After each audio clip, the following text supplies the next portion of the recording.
रवींद्र नागवेकर।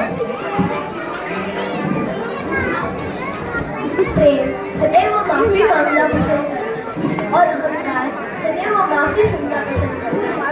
वैसे ही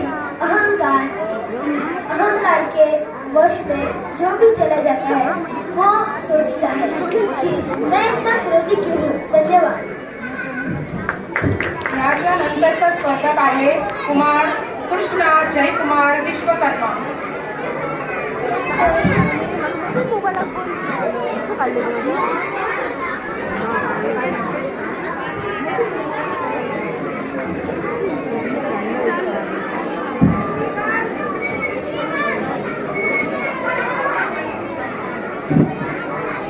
याच्यानंतर येत आहे कुमारी अंबिका अरुण सावंत।